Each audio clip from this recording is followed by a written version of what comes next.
Yeah, alright, yeah, it's a new week here, guys. Listen, greatest news. The best way to start this podcast out is that Manny is back with us at the table here. Tiny little English claps. Welcome back, No, Manny. I missed you guys. Yep, you missed you. We missed you. The fans missed you.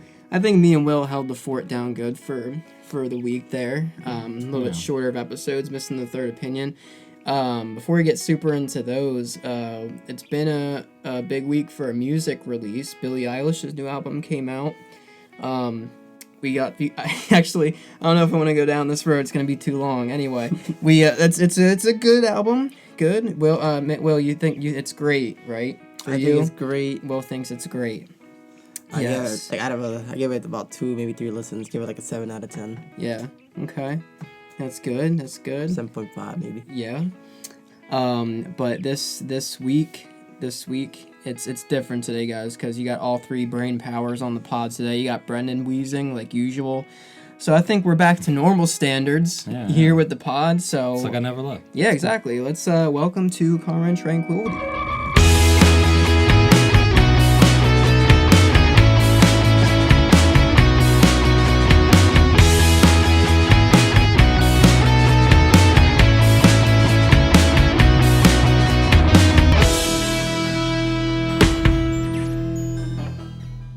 Alright, yes. So, episode 10, I think we're on, right? Or is it 11? We're 11. I think it's 11. Yeah. Episode 11. So, we've got Take It or Leave It When the Sun Goes Down.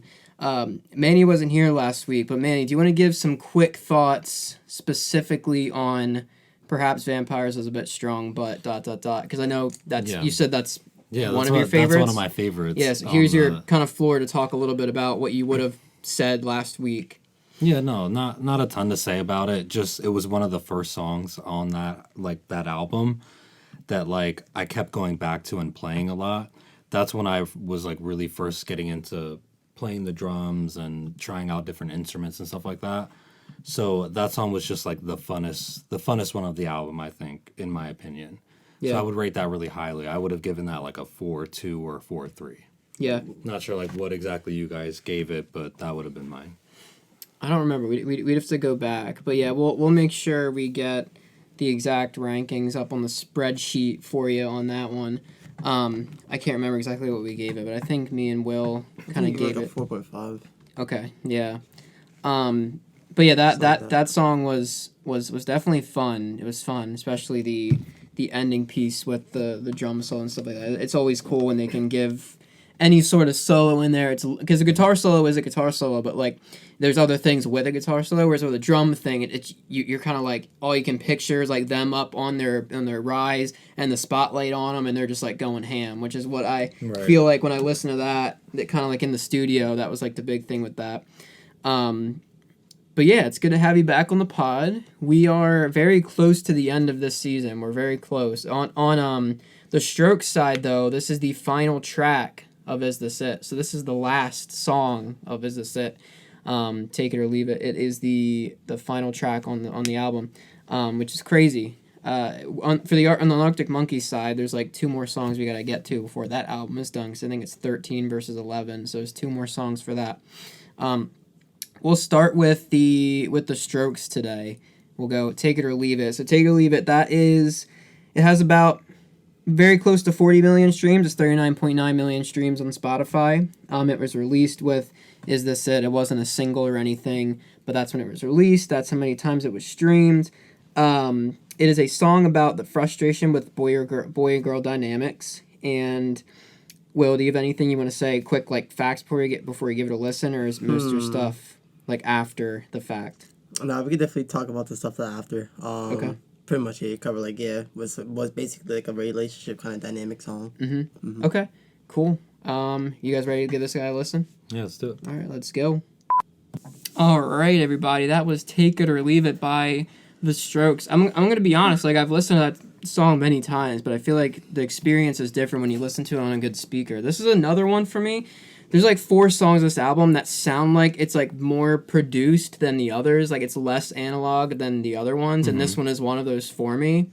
I think it's just the way the kick drum aligns with the bass. I think it's just like the main thing for me that I hear. But that I I had a really good time listening to that on a good speaker. And I've always thought that part of the song where it goes like adds like a whole nother like layer of how I like this song, because it's cool. So catchy, and I've heard this song live, and this is another one where kind of like Juice Box, where like that's what this song reminds me of, is like the style of Juice Box where it's Julian's like take it, like screaming like thing. I know they're completely different things, but for this one, like when you hear this live. Because if you would have just done the normal thing with this song, where it's like the way the verse is in the chorus, but adding that part, like the like sound like I love when they're able to do that. Yeah. And also, I don't know about you guys, the song felt longer than the usual ones, but it really wasn't. It's like 3 minutes and 17 seconds, but it still felt like there was a lot in it, and that's what I like about this song. And hearing it now, like when really analyzing it, like I understand why it's the closing track, because I feel like there's some songs on here that could just as well fit as the closing track. Yeah. But all I can say just off the bat, like I had a lot of fun like listening to that one on a good speaker. I have a lot of other thoughts, but what do you guys think? I think it's a good way to end the album. Like that's the song I would pick to end the album. It's a cool way to, like, for that little riff at the end to be like what you hear last is like a cool way to like bow out and wait for the next one. So I like it. I wanted to ask, when you heard it live, did it sound like the studio version, like the one we just listened to, or was it a little bit different? No, so in terms of how they play it, it sounds the same, but the effect that it has when you hear this one live is different. Like when you add all the layers of the instruments, because I didn't know that when what part is it?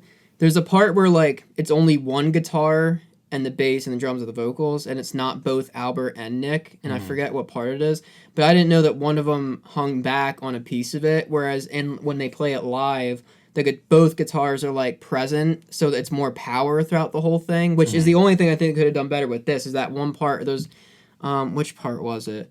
I gotta think about it. When you guys are talking, I'll try to think about which part it was, but I remember thinking like, oh, I wish they just had the other one there, to give it more power. But when you hear it live, other than of course Julian, I think live he's best when he gets to do the songs where he's just belting versus when he has to hit like a high note with his falsetto, or he needs to, because when you're belting like this, it doesn't matter where you are on key, just like with Juice Box, like he's all over the fucking place, like when he's doing screaming stuff, so it really doesn't matter, because it just sounds good regardless. But that's the only thing. So when you hear it live, they don't change anything of how they play it. It's just a whole different experience on the level of how powerful it is. I keep saying Juice Box, but it's Juice Box in this song. They're the ones that I think of when you think of the ones that are like the heavier songs. Did they play Juice Box as well when you saw them? Okay. Yeah, they closed with this and Juice Box, because I told you guys when I saw them twice. When I first saw them with the Red Hot Chili Peppers, they opened with Evening Sun. What? Why? Yeah, they open with Evening Sun. They do that sometimes. Like one time they opened with Under Control, which also makes no sense. I love that song. I love it too, but like it's not one that you just grab the audience with. You know what I mean? But also Evening Sun. I love that song too. Like right when they played that, because that was the first time I saw them live and really got into them. I was like, this song is really good, but I can't believe. And then they followed that with like Under Cover of Darkness, which makes more sense of like an opener.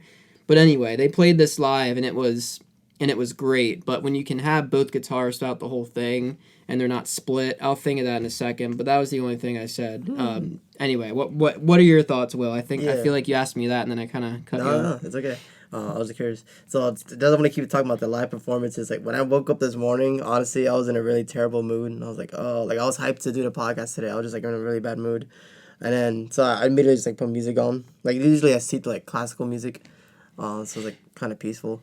But I still had like a headache, and I was just like what the hell? Yeah. And then I listened to, because I knew we were gonna do this song today, so I listened to the I guess it was I think it's Letterman, like when he was really young, when they did that live performance there, and I was like, oh shit, and I put it like on my headphones, and it instantly like put like just like a bunch of like, I don't know if you call it serotonin or dopamine or whatever. I was instantly just like in a great mood. I was like, oh my god.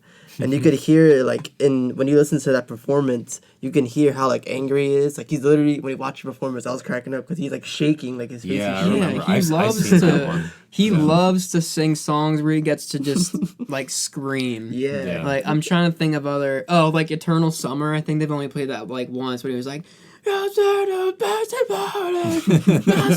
I know that's way deep in the future, but like that one, and anytime he gets to do his screaming stuff. He just, I feel like he has more fun doing that type of thing. So he likes to get unhinged. Basically. yeah. He's like, I don't have to be on key for this song, He's so not it's in the fine. studio. I There's got thousands it. of people in front of him. Like he's Exactly. Just, Yeah. It's hilarious because if you watch the whole video at the end, he like slaps the mic when he stops singing. Yeah, when he goes to a solo, he like slaps the shit out Yeah. of the mic and he goes flying. Yeah. And he walks away and he's like, what the hell? But you can see like how, I don't know if he was like, it was definitely like performance wise and it was really good, but like it was just like angry.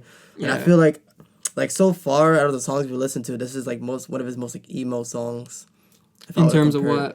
Just in terms of like how like rock it is. I know it's like more like okay. garage rock style, but like I kind of like this performance. Like if I was gonna say like, oh, Julian were to make an emo song, I would put like this song in that kind of category. This one's probably the heaviest one on the album, right? Not like metal, but definitely just like No, how none of them are angry it metal, is. but like, you think this is the heaviest one on the album? One of the. It's And if it one of them, wasn't, yeah. which one would it be? I don't know. I would put it in that category. There's maybe like I think a lot of it's like dancey, like the earlier stuff. Is like yeah. more dancier than it is like metal.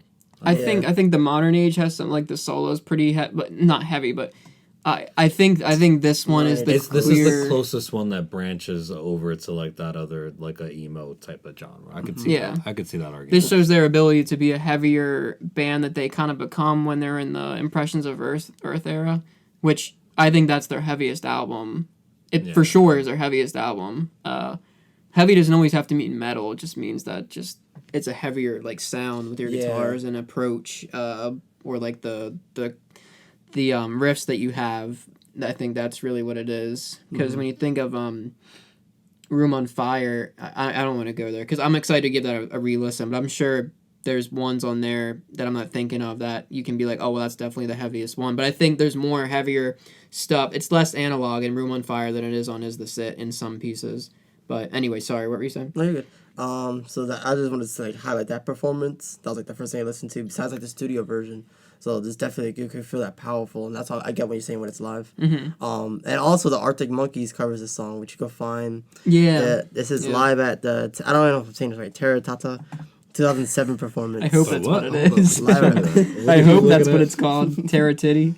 That's what I found on YouTube. So if you want to look it up, that's the only like what do you call it? Terratata? Yeah. You hear it here, guys. The Terra Titty. Terra Tata. I don't know where it was at, but there's that performance with that area, 2007. I don't think I've seen that. And you can hear Alex. He was doing the guitar, like Albert's guitar part, and then he's also singing a song. So it was like a little less angry because like he has to like play and sing at the same time. But it was pretty Isn't good. it? It's interesting that they don't really do covers of Stroke songs, The Monkeys do.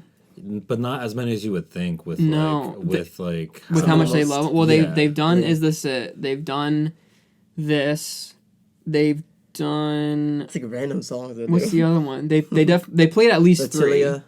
Did they? Yeah, that's what I was listening to in the break. Well, maybe they did 4 because Reptilia wasn't one I was thinking of. They at least did it 3 or 4 times, which the Strokes have never done it. Wait, didn't the Strokes do one? I thought I found a bootleg recording or something of them doing one of their songs, but either way, they definitely did one or none, like the Strokes. But I don't think the Strokes have done any that I know of. Yeah. Because that's like, why would they? We've talked about this before, where it might be like an ego thing. Yeah, like they were there first. They're the inspiration. So while I'm sure like there's no, I don't mean it like in a negative way. Yeah. But like the Strokes don't need to do Arctic Monkeys stuff. Yeah. Like they do their own thing. So It's just different sounds. yeah. It would just be so cool if they... I mean, they both love it. Like, they both commented on each band saying that they like them. So it's not like there's a... I almost think that the only way that at this point, especially with like Julian and like the Void stuff, whatever's going on there, like maybe a Live Aid situation is where like a festival. a big, That's what I just was some thinking. type of If big they were event. just on a bill, but of course they would be like, But it can't night be like 1 would be the Strokes and night 2... No, that's what I'm saying. Yeah, it can't be a festival because then like Oh. that's easy. I mean, it would have to be like some kind of massive like event type indie thing. band thing, like for hunger or something. Yeah, something that Yeah. Julian cares about, like politically, like Okay. he would Yeah, do. yeah, Like yeah. that's something that he would maybe do. Yeah. I think that would be our best bet. And even then, like you would probably have to like gouge someo's eyes to Yeah. get tickets to something like that. I feel like. Yeah. Well, we would do it. We'd be able to. We'd get it. Yeah, I'd take We an care eye. enough. I would Yeah. take an eye. Yeah. What stood out to you guys the most from this song? What was like the key thing? definitely, it's really good. Like actually, very like balanced musically. I was gonna say. I was thinking about it too. Like what stands out to me more, like the most. So it's nice that it has like a solo. So I'm gonna say mostly the guitars and the drums. But then you could also, I was like listening to the bass for Nikolai's part, and he does like creep in at different parts, and it's really nice. I love the. I love like just it fits. Simple is best sometimes. Like sometimes that works. I feel like it's just really good musically balanced. Everything's just like really powerful. Even time like every live performance you'll see is that they're banging on the drums. Albert's like jumping off the stage doing his solos. It's just a great song, but mostly the guitars. Okay. Yeah, I was gonna say the guitars as well. If I was gonna pick the guitars, it was gonna be the drums. I remember when it first started, I loved the sound of the like I loved the way that what he was doing with it. It was just it was one of those songs when you listen to it, the kick drum just feels good, like in your body when you hear it. It's just satisfying when you play it. And this is another one, kind of like I showed you guys the clip of "Taken for a Fool" when they played that live on like Conan or something. Fab was like off his rocker on that song. Like, he was going fucking ballistic, and I love it. And this is another one that when you hear it live, he's like just smacking the shit out of it. And Julian, you can tell he's like trying to like sing louder. So this is another one where drums are gonna be my second. But I also love like I just forget how this one begins. It literally begins with them playing the chords of the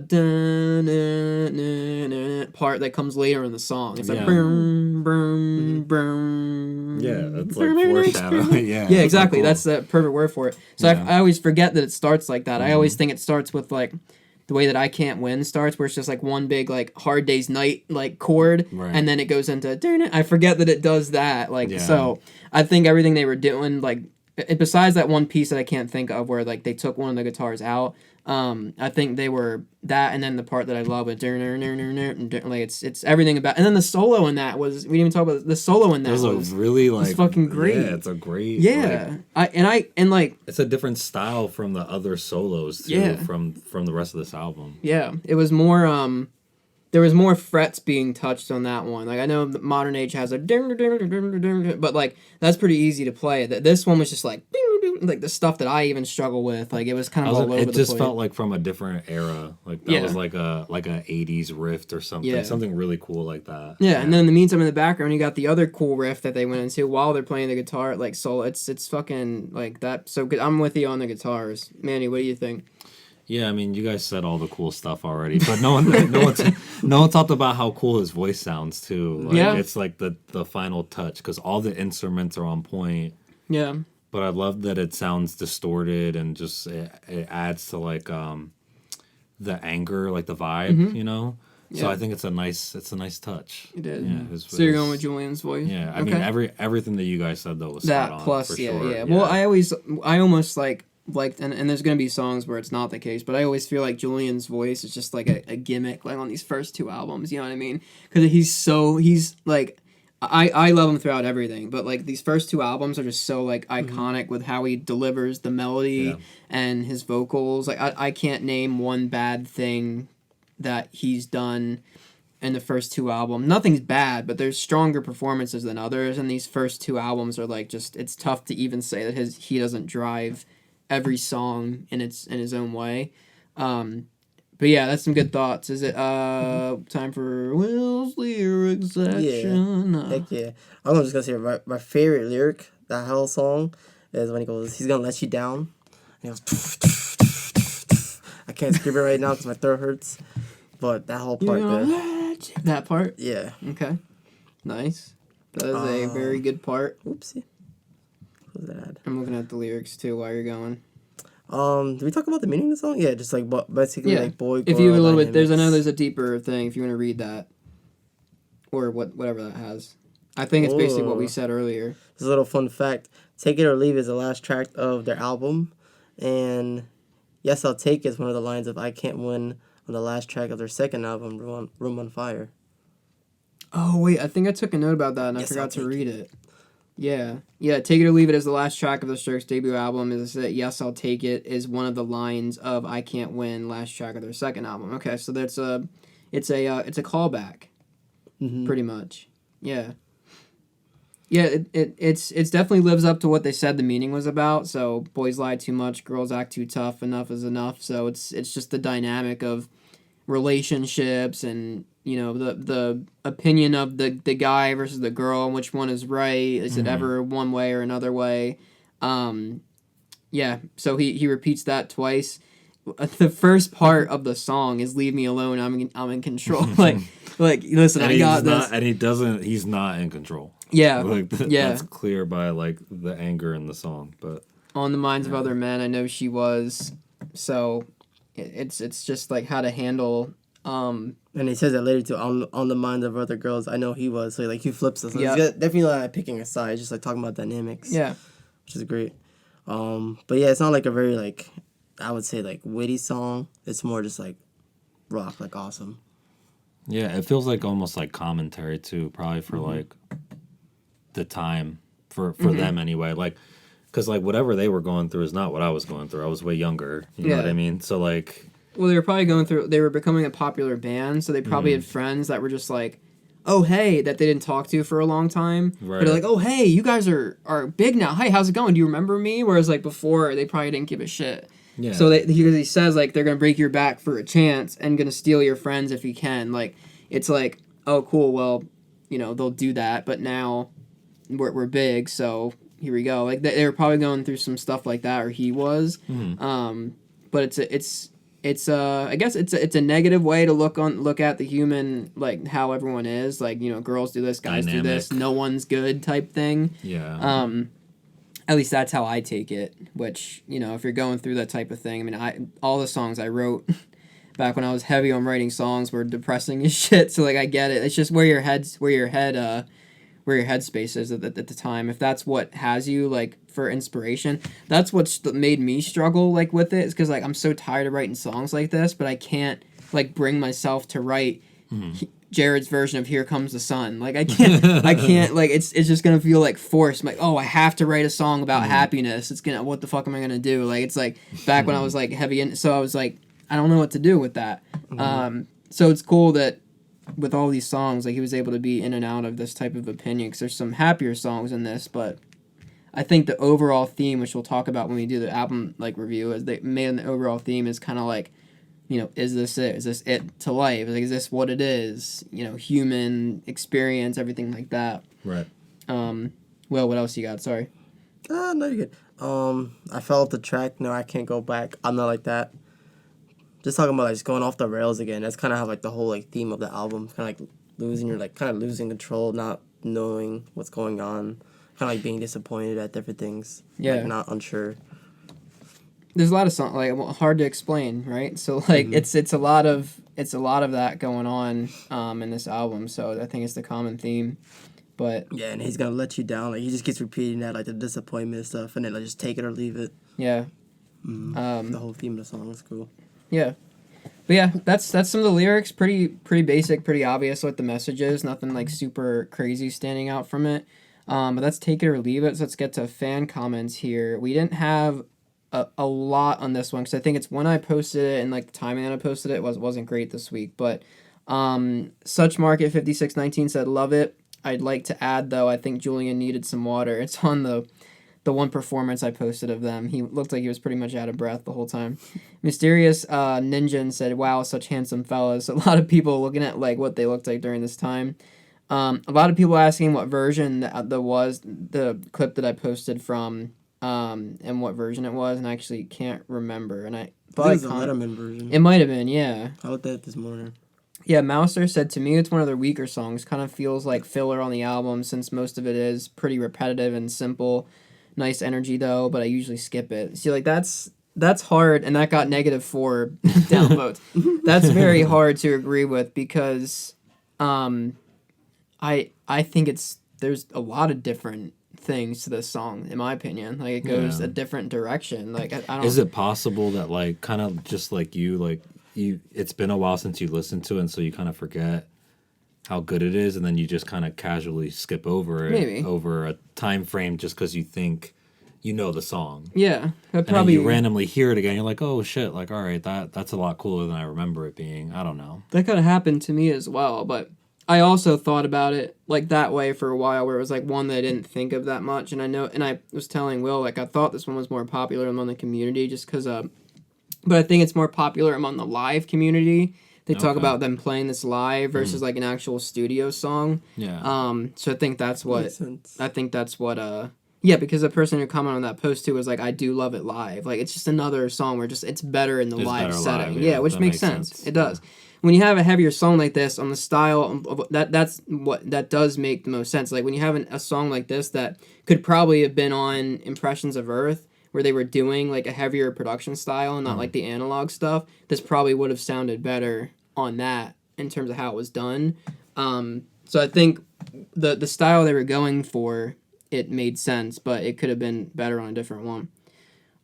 Jam Donut Man said it's such an iconic song, one of my faves, and this version is perhaps the best live version. And then someone commented definitely. So yeah, the Letterman version, guys, that's the one that I think I used here. It's a very good live performance of it if you're looking to kind of get some thoughts on that.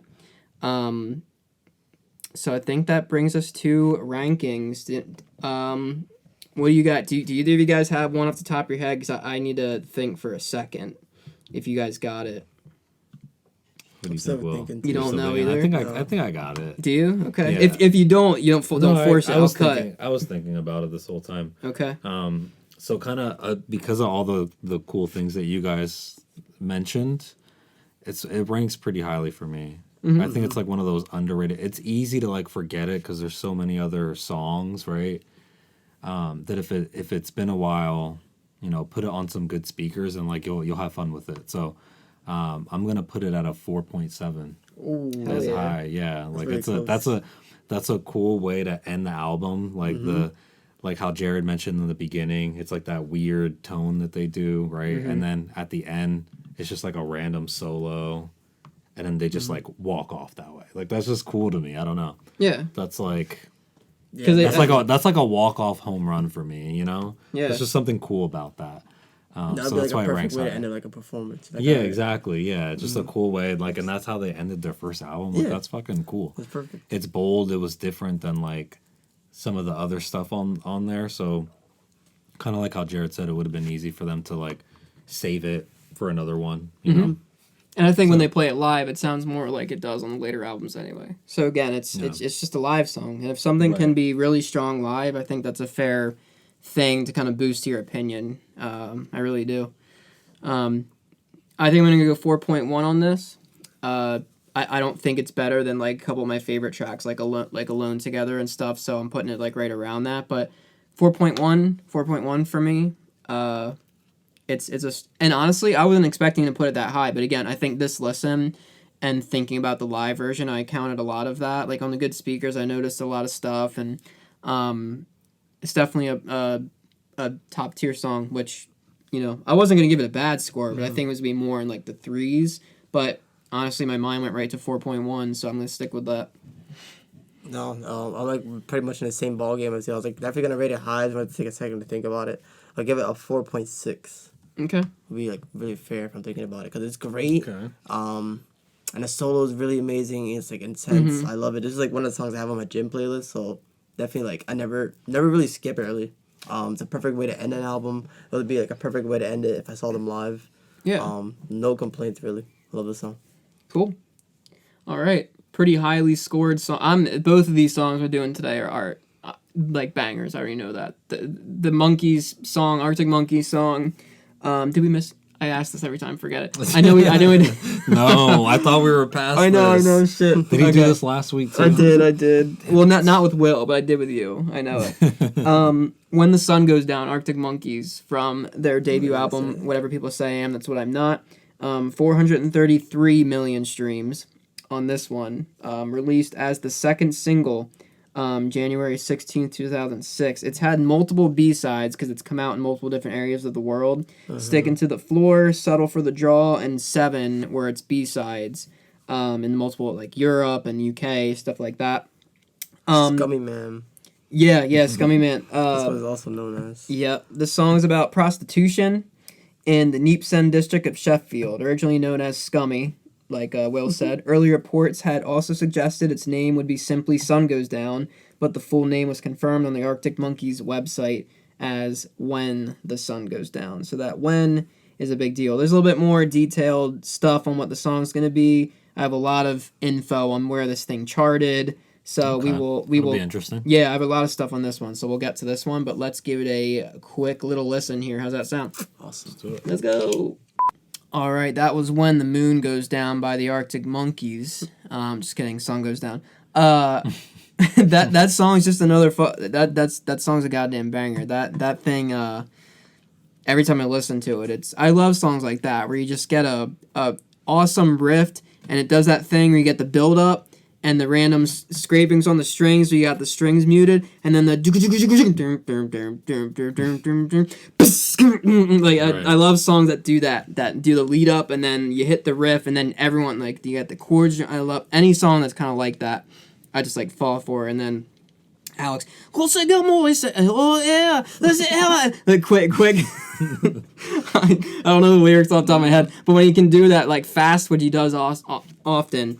But it's another one where it kind of like starts cool. It starts like you don't think that's where it's gonna go, and then it turns into this. Like it's almost like it's an intro, and then it's the song, and it's just it's awesome from the start. It's one that again when we posted a clip on our page of it live. Both of the songs we're covering today, I don't think this one. I think this one's just as good on the studio versus the live version. I think that's different. Because of when this was recorded, this album's going to sound a little bit more kind of like in that style. This was 5 years like after Is This It came out, so it's a whole different time period when things were being played. But I think the Strokes had an idea with how Is This It wanted to sound. That's how it was going to sound. But I think anything could have sounded this heavy, like Take It or Leave It. Because around this time is when, and correct me if I'm wrong, but I'm pretty sure First Impressions came out in 2006 or 7, right? And this is when, and that's, can one of you guys fact check me on that? Because if that's the case, like then that makes sense, because that's around when the things started sounding a little bit more tuned up like that, a little bit heavier. I want to say I'm right. I think it's 2006, but 2006. Yeah, so it came the same. It might have been months before or after. We'll get to that when we get to that. But it was how it was. Yeah, 2006, 2007. Like this was around when stuff like that was happening. So that makes sense because the album's a little heavy too.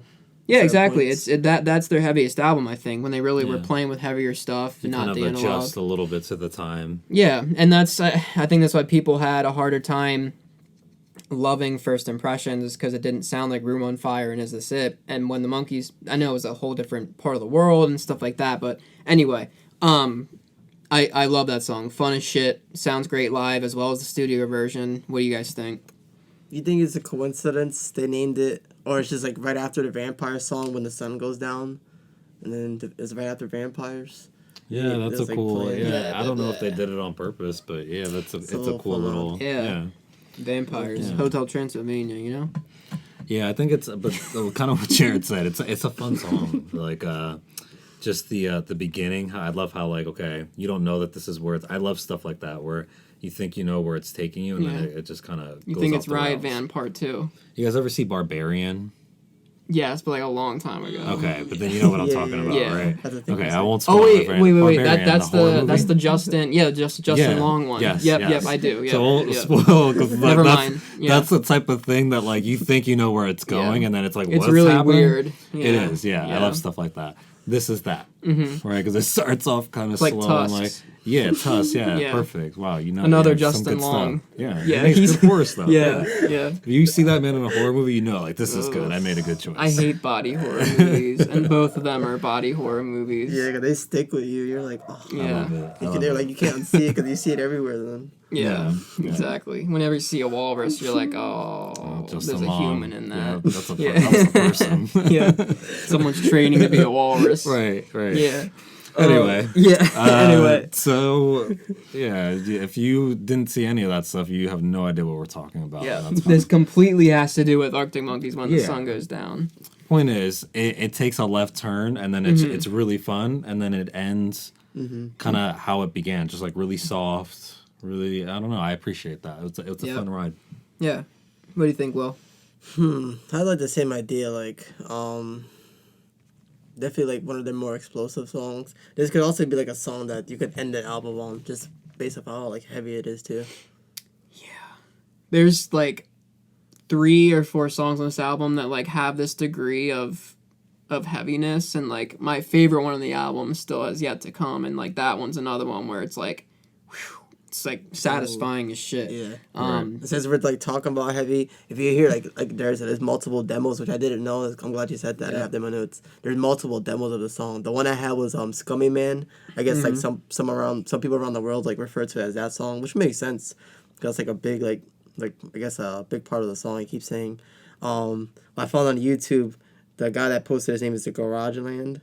It's really heavy. You could hear like it sounds like they're in the studio maybe. Like the drums are really heavy too. And like Alex is like singing really heavy too. The only thing is they take out the final verse where it says "over the river out of town." They just say "when the sun goes down again." So that little "over the river out of town," I like it better than like the actual song. It makes it like really fun to sing too. But the Scummy Man, like the demo song, if you want to hear like a bit heavier version of the song, you can find that on YouTube too. Yeah, like a club version of it. Almost. It's like really heavy on the drums. Like the guitar, everything is really heavy. The bass, especially. Yeah. What do you guys take away from this one the most? It's definitely like a song that has a lot of meaning, like story wise, which I guess we'll get into with the lyrics. I mean, instrument vocals wise, like what's like what stood out to you the most? Bass. Yeah. Go ahead. No, I want you to go into bass. I just want to say bass. You can talk. Well, I was gonna say no. I was either gonna say it was either bass or I think both of these songs we're doing today, like the guitar and the bass each had it's very tough for me to decide which one was better because both of these songs today had incredible riffs, like memorable riffs. The riff for this one gave the edge for me. From like the bass, yeah. I think the bass follows the guitar riff. It's like still during the verses instead of the guitar you have the boom, boom, boom, boom, boom, boom, boom, like But the problem with me with the bass is like beyond the verse, it gets kind of lost, like because everything's so heavy. Which is it works that way. This isn't a song where you got to get all Paul McCartney on it like on the bass. Like you follow the rhythm on when the sun goes down. There's only one thing you can do. Like you can do some things, but it might be too much. Like this one's made to be a little bit heavier, so the bass is gonna do what it has to do. But during the verses, it's a really clean, fresh sounding bass. I could sound like an idiot here if I'm wrong with all the major musicians out there, but to me it sounds like he's got flat wound strings on his bass, which what that means is the strings are like softer.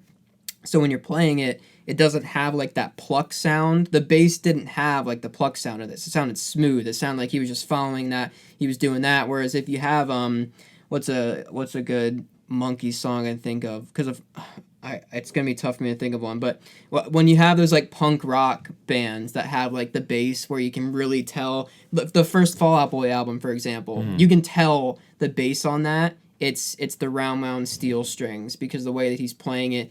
It's very, you can tell he has a pick and he's sliding off the string. Right. But on this one, you can tell it's smooth. And like, I love that sound, that type of bass. That's why I replaced my bass with flat wound strings up there. It's so much more satisfying to play because it kind of slips off the string. Whereas when you have round wound or like steel wound, like nickel wound, it's when you play it, it feels like you're hitting a piece of like metal on the string, which the ones I have, because I have harder ones. They're like ripping my fingers. Yeah, they're not meant to be played like this. Like they're meant to be played with a pick, with like punk songs like that. That's how like Fall Out Boy's used for their first album. Any punk rock album from that age and Maine now, like they use the nickel wound or round wound. They use a pick to play everything. Whereas this one, you can tell he was doing his really satisfying, smooth. Sound there. So that's Jared's bass lesson for today. But I think the guitar still runs away with it, and because once you get past the verse, the bass follows the guitar main riff. So it's tough for me to say the bass is the biggest thing. It's satisfying when it's in there because like I pointed out when we were listening to it, like it's very satisfying. Yeah. But that riff that the guitar does, and like during the verse. The first part of the verse, the bass is going, but then the guitar goes like in that part, and then it goes right into and then I feel like the bass in this song though did the most work. Am I wrong? He did a good amount of work, yeah. Like it almost the sounded guitar like shined a lot he didn't harder, get a like- break. That Oh well, yeah, often in for there, you know sure. what I mean? Because he's Like, constantly doing that riff, Right. Or he's doing the chorus, and Exactly. then even when the guitar's away on the verse, the bass Yeah. goes back to doing the main riff. I feel like it's something so, I haven't It's really a good noticed with balance, that song. Yeah. Of like, I didn't realize how much bass was actually in that. yeah, You know which what I mean? you He's don't going until the you whole- listen to it on speaker. Yeah, like you gotta this. listen Yeah. to it on really big speakers because after a while, like I was just trying to follow the bass to be like, Yeah. wow, like he's still playing. Like he didn't really get a break much Yeah. in that entire song, so that was Yeah. impressive. Yeah, that was cool.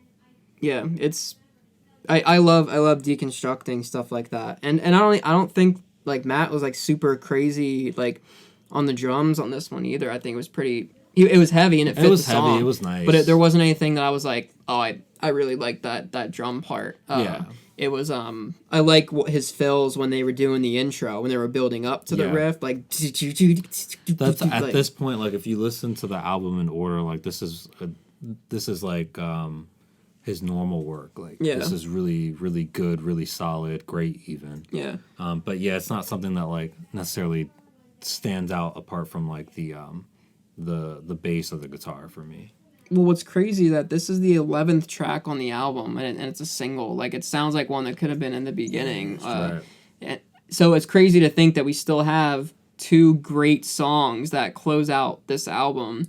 That, again, I think the next two are just... I know they are. They're just as heavy, if not heavier than this one. Like so like they're just constantly like hitting you with it. It's just this debut album never like ceases to amaze me that someone can be new on the scene and just first of all do this, but do like 19 fucking EPs of songs Right. too. They pretty much wrote like 40 songs in their first era of music, which Yeah. is ridiculous. Like the Strokes had Is This It, which is a breakthrough album, but like they only had 2 or 3 single like EP like songs. They had New York City Cops, Modern Girls and Old Fashioned Men, and I think that's it for the first like cycle. That's it. I think But- it's also like the Strokes got bigger faster. Yeah, I'd agree. You know what I mean? So they didn't. Worldwide, that is. Arctic Monkeys Yeah. got They massive were local in UK. Yeah, they got local, and then from there it grew out. But I think like in that time frame, they were just pumping out content. They were just Yeah. in the studio as much as possible.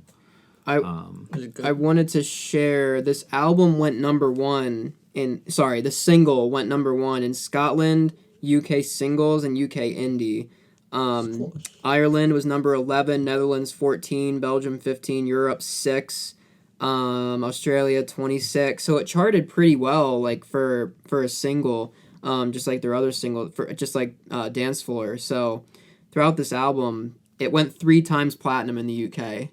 That's ridiculous. To get platinum just in general is a big deal. So Yeah. for a song like that to go 3 times platinum, like you make it a big deal when someone goes double platinum. This is 3 times triple platinum.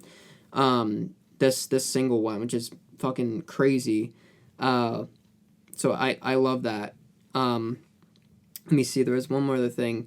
The song then changes drastically into a heavy rock style with a fast beat and driving guitar riff, which is also played identically on the bass guitar. Yep. So it's just one of those things where when you follow the main riff, in this case, it worked and it kind of had its time to shine during the verses. Will, what do you got for lyrics with this one? Here we go. I got a bunch of, like, stuff All to talk about. right. It's really cool. Whoops. Woohoo. All right, so like right off the bat, it's sad. Alex doesn't really talk about food in this one, which I was like, I've been looking out for now. We had one last week where Where he he talked about food again. Yeah. I forget what he said. He said something about kitchen. Maybe it wasn't food, it was like kitchen. It was forget something what it about was. the kitchen or food or yeah. Yeah. So I'm Whatever. not crazy. I found out throughout all of this. Yeah, no, there's no food mentioned in this one, but Mm-hmm. this one is We very need like a count, like a food Alex Yeah. food count. Well, at this point I think it's like 3 or 4 already. So yeah. Next season we're gonna get like I'm gonna get a big giant whiteboard. Or yes. something. Keep track Nice. of different stuff. But yeah, Yeah. there's no food in this one. Sorry guys. This one though, like Jared has started off, he does have a really strong, cause he's like screaming in this one. He has a really strong like that I guess English Yorkshire accent. And this a couple, there's a couple, actually a bunch of ones that I really like. What a Scummy Man, which is probably the most obvious one. Scummy man. Well, he's got a driving band. Up to Summit, which is a substitute for a substitute for sometime. Wait, what? No, a substitute for Up to Summit. I freaking wrote that wrong. It's a substitute like up to something. Cut that. Okay. No, I'm kidding. No, go ahead. I'm kidding. As a substitute for something. I freaking typed that wrong. Oh my god, I'm terrible. Or he don't even have to say alt or it. I don't know how to pronounce it because I gotta hear the song again. But basically, they're like that's like a substitute for like anything. Yeah, so you just like the accent a lot, is what I'm gathering. Yeah. Okay. Like, do you want alt from the shop? To shop. I'm gonna call it that kind. Arctic Monkeys is hard to like sing and talk about without singing in their accent. For me, because when I sing Number One Party Anthem, like I still say. Isn't it? Hold on, but isn't it weird that like when you hear them talk, especially nowadays, like they don't talk like how they sing. Why is that? It's kind of like Ozzy. He can only talk when he's singing. Otherwise, he's... Well, no, but what I mean is, like, you ever see, like, sometimes they'll do interviews and you'll hear them talk and they talk more... I don't know, they don't have as much of an accent. It's like they over-embellish. Were you talking about, like, earlier? Because I haven't really listened just English in general, like, English accents. Yeah. Yeah, I don't know. Do you think it's more shown in songs or, like, regular talking? No, it's more shown in songs, but then, like... You'll see an interview. Usually it's the other way around. I feel like it's not. It's not? Oh, and some of the bands I listen to, I feel like the music, they sing less their accent than they talk half the time. Like Radiohead I could see that being a thing, yeah. I just think more so with English specifically. Like if you're an English rock band, I don't know, something's going on there. I get what you mean. Yeah. I agree. It's different probably for every band. It's probably just because it's like a songwriting rather than just like talking. Yeah. Is there any lyric that stuck out for you that was like clever? Because what the song is about, it's about prostitution. So, I know so none of this is going to be like profound and inspiring. It's almost like the Barely Legal song, which I didn't really care about. It's just stuff that are like it's just like very smart that he like put it down to a song. I'm like, oh, the one that I did like I found out today, I never knew till literally today was when it says I seen him with girls the other night and he told Roxanne to put on her red light. The Police. I never knew that was like a reference to it. So I didn't never like put that connection here. I was like, oh crap. Yeah. So when I did my research today and yesterday, I was like, oh. You know that song, Manny? I do. I hope so. I hope I didn't do that, and you were like, "What the fuck are you doing?" No, I know that song. In that song, they say Roxanne, you don't have to put on the red light. Yeah. But this one, he says you do. She put on her. Yeah. He's also the only one that can put this line in a song, and we've said this 1,000 times. She doesn't do major credit cards. I doubt she does receipts. The man said credit cards in a song. That's not like a Carly Rae Jepsen song. Yeah, that's true. Yeah. That's typically you don't talk about your credit. Yeah, I know it's such a stupid thing, but it's crazy that he can and he always does this. Like every song we do that involves Alex or Arctic Monkeys, he always says something that you're like, what the? Why do you word it like that? But it's good though. I'm excited to show Manny the Born Identity, the song we listened to last week, because some of the lyrics, like remember Glass Bottom, The Ego, like remember that. We gotta show him that. The crack, I love that. The lyrics are really good, what else I got? This one I really like when she is because she must be fucking freezing.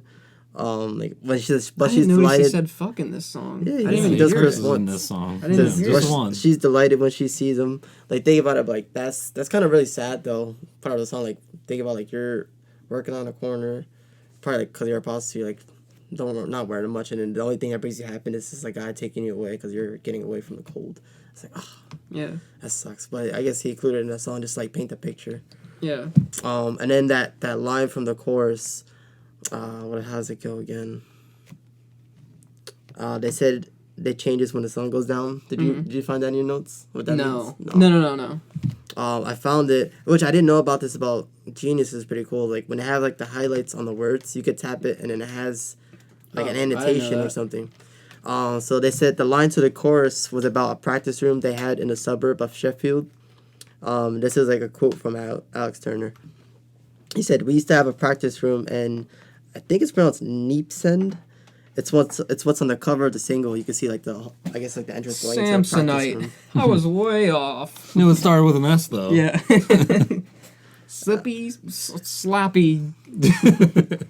says, when we moved into this room, like we practiced around there before and that, and the engineer goes, oh, make sure you lock that door because it changes when the sun goes down. I actually heard that. It's no shit. I know it sounds a bit wanky, but this bloke said that to us. Andy Nicholson, the band's then bassist, get off the tram and walking in, there be a last proposition him. I guess I mean like just like hey. And then that's also where the line comes from, where he's like, hey, no, sorry, love, I can't do that right now. How does it go again? Yeah, she makes a subtle proposition, and he goes, I'm sorry, love, I'll have to turn you down. I guess like that's probably like Andy came and he was like, yo, you never believed this lady out here. She was asking this. And then This lady out here, You're not from Sheffield. Hold on. Yeah. Yeah, there's some good point outs. Like, literally, that's what it does. I guess the sound engineer said to them, he said, be careful, make sure you lock the doors, because it changes when the sun goes down. Yeah, cool. I love when things that have a simple meaning, like prostitution, that there's actual deeper stuff to it. That makes sense. What's cool about it is that, like, because they're talking about, like, you know, their hometown. Mm-hmm.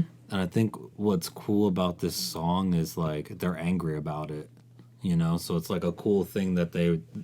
You know, it's a local issue, and they were like, you know what, we're going to write a good song about this. Mm-hmm. You know what I mean? Like that, you don't typically see stuff like, I can't really think of another example off the top of my head where like a up-and-coming indie band would do something like that. So yeah, their first album. On their first album at that. Yep. Yeah, it's just... it's kind of cool. Like a risk. Almost. And I think that's partly why, like, you know... And to make it catchy, too, like fun to dance to at the same time. Right. It's like, what? Very difficult to do. Crazy. And they, you know, it probably made them even more popular in their hometown because, you know, they blew up locally. And it's one of those things of whenever you talk, it's like a cheap pop. You know, you talk about your hometown, like your hometown's going to get excited about it. So yeah, I think that's a cool little added thing about it. It's awesome. We got a good bit of fan comments on this one. So Wriggleton said, favorite song while running, a lot of energy, perfect BPM for cadence. Pickaxer said one of their best songs, in my opinion. It introduced me to whatever people say I am, and more monkey stuff. And the change in tone is absolutely incredible after the intro. Agree with that. Hefty Climate 4015 said any song you can hear the crowd sing a guitar riff is a good one. Yeah, that's for sure. There's a lot of songs that are kind of like that. There's a Strokes one too that I'm trying to remember that they do that. I think it's Reptilia. The da-na-da-na-da. People always do that. Mm-hmm. Javier and Ho23 said, this song was my introduction to the Monkees. Absolutely gigantic tune. Crazy energy with intelligent and cheeky lyrics. Absolutely fantastic song and one of their absolute best. Great song to skateboard to as well. Nice. You guys are getting active to this song. Stingham BSS said, beyond me how this is never played live. Yeah, a lot of people did say that this one, like, they never play it live, which is nuts. I feel like this one and Dance Floor should be, like, a staple with I wonder if, like, they play it, or, like, I don't know, maybe they played it a lot in their, like, early years, and then they just decided, like, okay, yeah, that's, like, a special occasion song, like, maybe when they're back home or whatever. Maybe they have, like, a feeling about it with what the meaning is about. They're like, oh, we don't need to be singing about that at 40 years old. Right, exactly. Yeah. It could be something like that, too. Absolutely. Yeah. Yeah. Creators said this song spawns during sunsets. That's funny.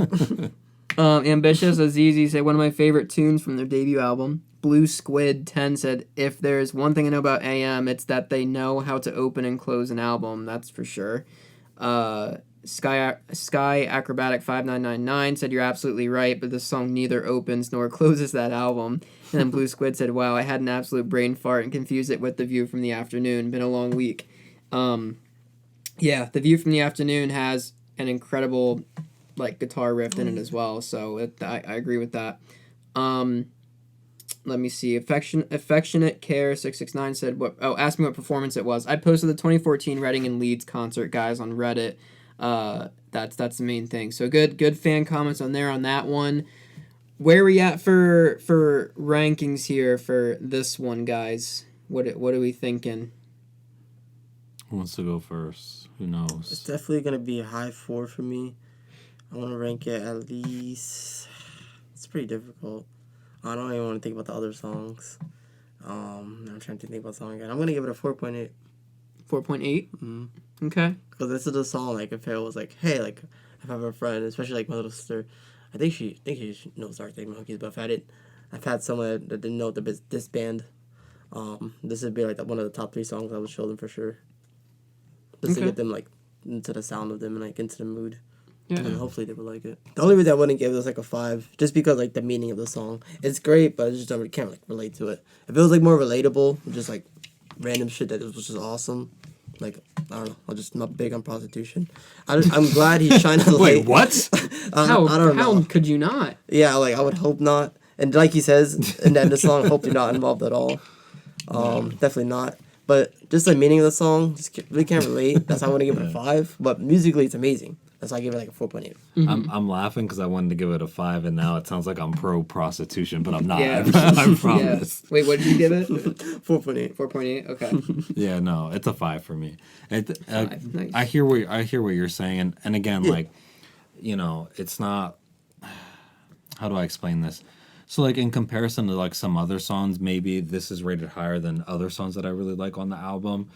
But it's because those are like a little bit more relatable, like you said, Will. Mm-hmm. But in terms of like just like the song itself, the impact that it had, it's a 5. Like, it's one of like their literal like top 10 best songs. And they have a lot of songs. So like for me to definitely be in the top 10, it has to have a 5 because I think that they have more than, you know. Would you say that they have like 10 perfect songs that are like perfect to you at least? Very close. This has to be at least 10. Yeah. This has to be one of those on there, at least for me. So it's a 5. Nice. That is your second 5 for this album. Okay. Do you remember what your first one was? Dance Floor. Mm-hmm. Yeah. Yep. I think I have yet to give a 5 for this one. Yeah. This one for me, 4.3. I fucking love this song. I have it ranked above Dance Floor, View from the Afternoon, which was hard. Now, again, granted, those 2 songs were back before he did Points, so I think it would have affected a little bit. I think it's a phenomenal song. With this one, I know what's to come. Like, there's one I got to kind of prepare for now that we know we're doing Points. I got to think about it. But 4.3, it's a phenomenal song. It's perfect for everything you're kind of looking for. It's fast paced. It's great live. It's great studio. Alex is great in it. Jamie's great in it. Matt's great in it. Everyone in the band is great in this song. There's a piece for everything. So it's a great song. It is great. I do agree with what you guys are saying that make it a 5. So I totally understand. I love when we get 5s now.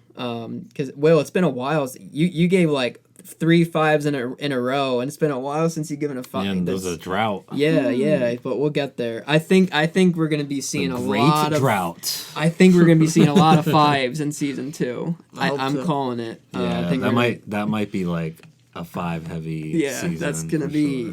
that's gonna be me during Tranquility based era. It's gonna be fucking hard. Oh, man. Yeah, and New Abnormal. I think we're gonna be seeing a lot of diamonds around there. But anyway. That was good. So 4.3 and 5 and a 4.8. Guys, it is... What are we listening to recently? Want me to go first? Yeah, go ahead. I've listened to a lot lately, but just because of the one freaking TV show I was listening to set in LA, I was like, oh, you know, this music's really cool. So I've been listening to a lot of like classic LA songs. And one, a coworker had pointed out, like, oh, you know this band too? And I was like, yeah. So one group, I guess I would say they're like an R&B type of just like LA born kind of group. Emotional Oranges, if you ever heard of them. They're really chill. That's the band? Emotional Oranges? It's not I don't know if it's a band, just the artist. Because like sometimes there's like... Oh, it's just like a singer. Or... Let me see. Okay. Emotional Orange, you said, right? Yeah, I haven't done much research on them. I just know some of their songs, and they're really good. So that's like the people I would recommend be listening to lately. What's that orange from YouTube that was really popular? Annoying Orange. Can I tell you, my daughter was just watching something. It's a duo. Where like that popped up, and I was like, oh my god. Here like, we go. It's like where Fred. have you been? Yeah. Right, like I forgot that was a thing. You couldn't go on the internet without seeing the orange. Oh, it's a female and male. Yeah, it's a duo. I haven't done much research on them myself, so I can't be like, oh, I don't know everything about them. But I know some of the songs, I really like them. Nice. Well, that's a good, probably underground recommendation there. Cool. Manny, what do you got? Do you got anything? Yeah, I started listening. I heard this song, and I don't even know how popular it is, but I played it like 10 times because it was really catchy. It's called Hot Rod by Dayglow. I don't know, do you guys know Dayglow is that? a great band. I know Dayglow. Okay. I haven't heard that song. Yeah, this is the only song that I've heard of theirs so far, but I love it. I played it like 10 times in a row. It was that good. So I'm just I'm gonna listen to some more Dayglow. Now that I know that you like them, there's probably there's there. a specific song by them that I really like, and now I forget what it is. I just know it has that cover where it's like the weird clay head on it. Yeah. That's the same one. It's from that album. Okay, It's really so I'll find good. it. Yeah. I'll find it. Sorry, Can I Call You Tonight? That's a good one. That's like the most streamed one. Oh, okay. Hot Rod's number 2. It's none of those. I like them, but they're not my likes. I know Hot Rod is catchy because it's like, I don't know, it's just listen to it. It's a good song. Just listen to it, guys. Listen to it. Come I'm not gonna. on. Why This do you isn't a gotta- deep dive on Dayglow. But, Yeah. Why do you gotta? Oh shoot, what have I been listening to? I've just been listening to a crazy amount of podcasts. That's what's fucking nuts. What podcast are you listening to? The David Spade and Dana Carvey one, because I've been in a big SNL kick. I started SNL from the start over, and I'm finally in the 90s era, so it's a little from bit... like the 70s? Yeah. Oh my god. It was dude. hard. It was rough. It's I not bet. good until like now. How long have you been doing this? For the when did you past start? 6 months, but then I took like a break. But I'm finally... When I started this Dana Carvey and David Spade podcast, that's what made me want to like start continuing again. Because Dana Carvey's a fucking genius, and I love him. And I love David Spade. And I listen to podcasts where famous people talk to famous people. So Smartless and Fly on the Wall with David Spade and Dana Carvey. I didn't know that they had one, so I'll have to check that out. Yeah, well, they literally purposely get... Everyone they talk to, they talk about like SNL stuff. Which the more I hear it, the more like I appreciate it. Because like... Lorne Michaels created SNL, and it was like the only thing of its time. That and like Living Color were like the big things. And like when you really think about it, that was like the biggest thing you could be a part of if you were like a famous person. Is if you got SNL, and it's still like it's not as big of a deal now. But it has like, that vibe to it though. Yeah, and it's you get to like just fuck around and read cue cards and some of the funniest shit. And like when you watch those. Nothing's better. I'm literally at the part where it's like Dana Carvey, David Spade, Adam Sandler just started. Will Ferrell's coming in. Chris Kattan, no one talks about him. He's one of the funniest guys I've ever seen in my life. He's so fucking fun. And Dana Carvey, too, obviously. But I just watched Wayne's World, like, over. And, like, everything about, like, this cast is, like, I think it's my favorite cast. And then coming in the future is, like, when it's, like, Amy Poehler and Bill Hader and Fred Armisen.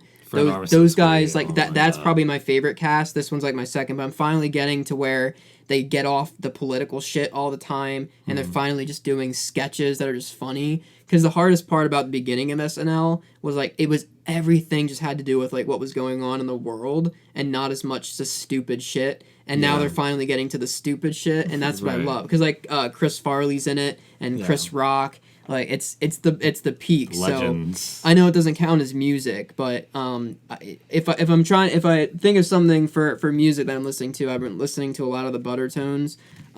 It's a band that sounds a lot like the Smiths. He has like that type of vocal. I can't, if I try to imitate it, it wouldn't make any sense, but it sounds like a lot like the Smiths, like and I love Elvis, like like kind of sounds like the indie Elvis is the best way. That's a good way of putting it. Like indie Elvis is kind of how he sounds. If I played it, you'd understand what I'm saying. It literally sounds like the Smiths. Okay. And that I've been listening to a lot of them just because I love that style. A band called Pulp. They're the same way. I put them in a playlist with the Arctic Monkeys because they all kind of have that same style. But yeah, most of my stuff has been podcasts recently, and it makes me like kind of want to be like, I'd love to like get into like improv or like comedy because I don't think I could never do like stand up. I'm not like that. But I think if you give me like a character, I think I have that, but I'd bomb at stand. I'm not that funny. But like I think if you give me like a character or something, if you gave me SNL, I'd be like I love that environment so much that it's all joy. Yeah. Like it's when you listen to this podcast, like they're both David Spade and they're both funny, but when when you think about it, like when one cast comes in, you're like brothers. Then they leave, and a new cast comes in, and you have to say goodbye to that cast you grew up with. Everyone, they were saying like how everyone has their cast that they grew up with. Like I grew up with Amy Poehler. We grew up. Me and Will grew up with like Amy Poehler and Bill Hader and Maya Rudolph. And your era was like the '90s, right? Yeah, Sandler and Dana Carvey and Mike Myers and like both of those were perfect. Now it's like I don't know fucking anybody from this cast. It's kind of like I know some of them and some Kenan of them Thompson. Like like Kate McKinnon is like my favorite, but she's not even in it anymore. But she was like her and Maya Rudolph and Kristen Wiig. Kristen Wiig is great. Oh my god, dude! It's so that's why I've just been obsessing over that podcast because I'm watching SNL as I'm listening to them, and they're talking about all these people that I'm just now seeing for the first time and how great they were. I'm like, dude, these guys are so fucking cool, and they're so down to earth because they're comedians. Like they get shit on all the time. They don't get rewards or awards and shit, so they're real. Like they're real when you listen to them. Anyway, too much on that, guys. Today was Take It or Leave It, and When the Sun Goes Down, 2 banger songs there. Thank you guys for listening as always and the engagement. Please rate and review. That goes a long way. We got a bonus coming up here on Friday as usual. We love you guys and we will see you next week. We've only got 4 I think episodes left this season and it's gonna be on to season 2. Probably take a little bit of a break and then get back to you guys, but for season 2. But we love you guys.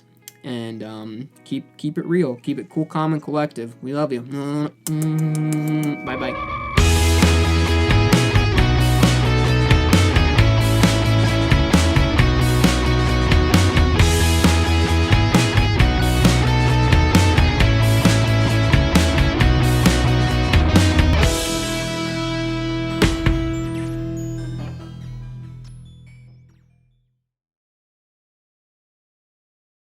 Hey guys, it's Jared here. Thank you so much for listening to the episode. You can find us on all our socials at Karma and Tranquility, and Twitter, Karma and Tranquil. Our link trees are posted in every single description on every social, so you can access everything that we have to offer. And we will see you every Wednesday for our normal episodes and every Friday for a bonus episode.